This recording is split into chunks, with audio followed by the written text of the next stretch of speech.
let's talk futures.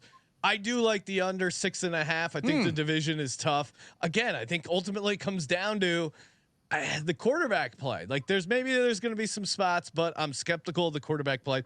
There are some markets where I'm optimistic on the Raiders. One, we've talked about this one. I do think there is going to be a ton of volume for Zamir White. I do think he's a pretty decent talent. So Zamir White to lead the league in rushing yards, 25-1, I think is fun. And there's still 30-1s out there. Sean. Okay, so shop around. I'll give myself a 30-1 here. Can I also sprinkle on top the rushing touchdowns?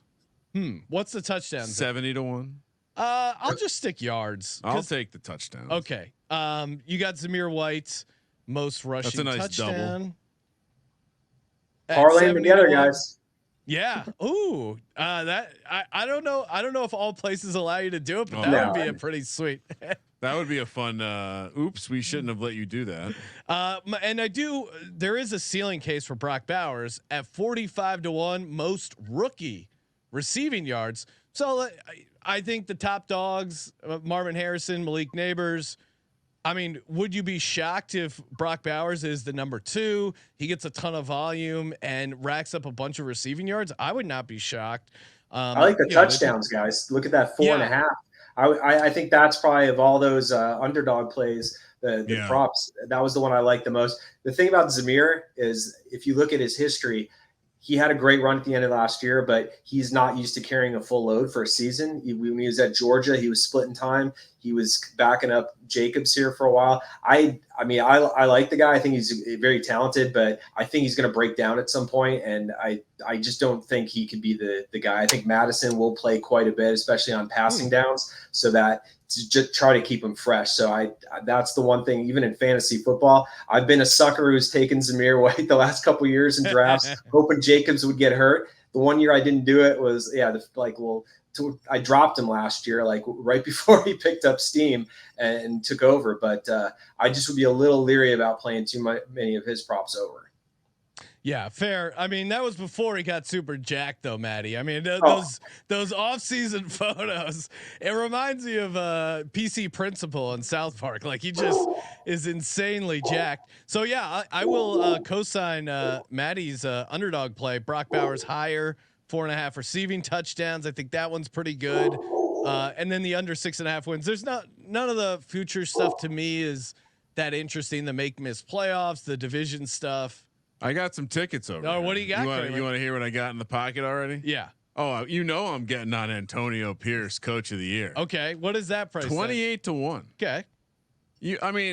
It's probably a harder case, but it also could be the strongest case possible if they actually show up. Well, the thing is that he almost blew it by winning 5 games last year, coming in for Josh McDaniels, because to win Coach of the Year, you have to win 4 or 5 more games than you did previously, and they were 8 and 9. But if they make a run at the Chiefs, okay, that's probably 28-1. All right, yeah. If they make the playoffs, guys, he's got to be in the conversation. Absolutely.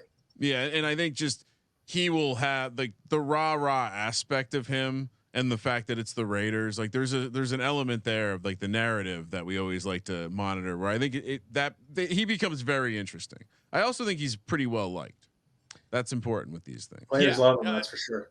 And I think the media too. He's been nice to the media. So if it comes down to the award voting at the end, I think he will have a good case going for him. Any other futures you got, Ryan?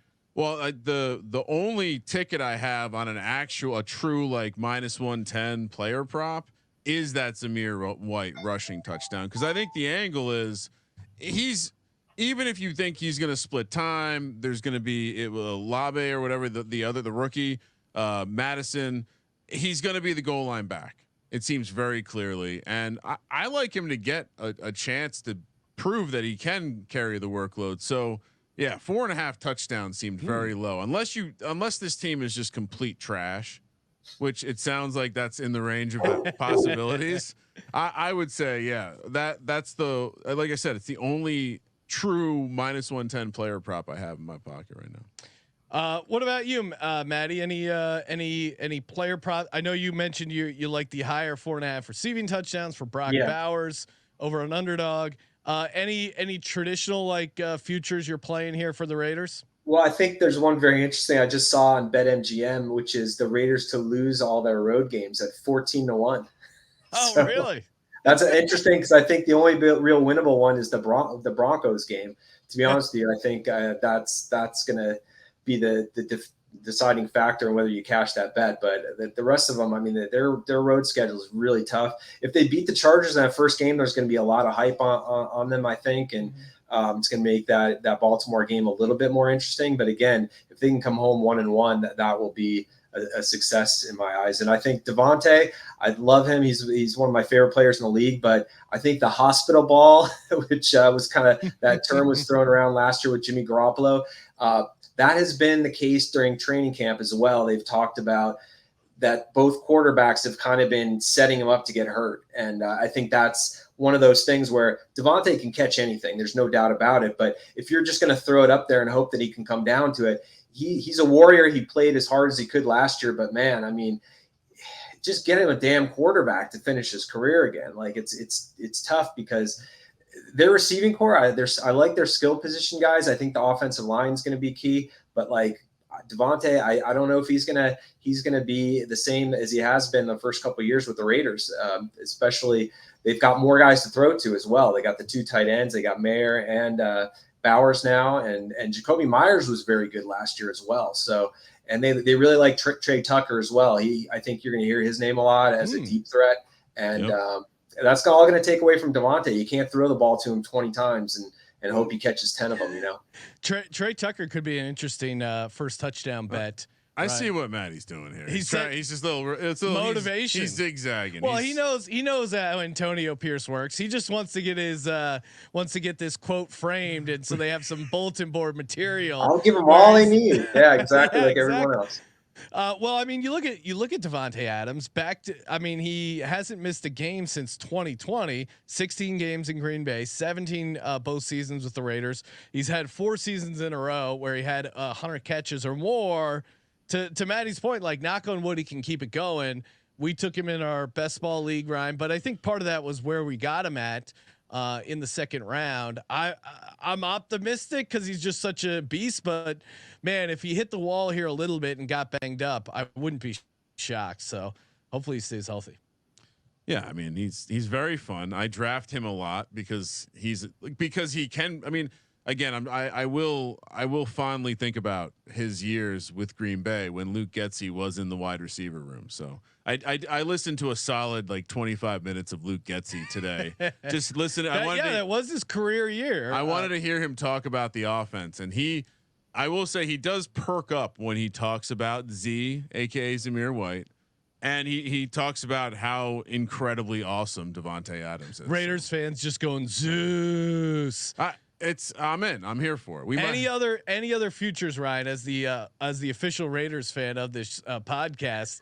Any other positive Raiders bets? No. I mean, I will say there's a chance that next time, if I have a nice slot run when we're out in Vegas next week, I will probably bet Davante Adams most receiving yards in the NFL. Yeah, I mean, take him to win MVP. 300-1. Offensive player of the year. You can talk. Well, yeah, MVP throughout the window. Yeah. What is 50-1 offensive player of the year? That's I can tell you that the circa price is like I think 100-1 at least. Okay. So we'll have to update that one. And then I don't know. What do you think he has a chance to lead the league in yards, Sean? I would go touchdowns before yards, but just got to think about who's going to get the ball to him. That to me is the biggest problem. And I would swap the record and say 11 and 6. Quarterbacks. It's great. Yeah, that's the biggest problem with the team. Touchdowns is 25-1. And what is yards? 22-1. Yeah, I would like touchdowns better.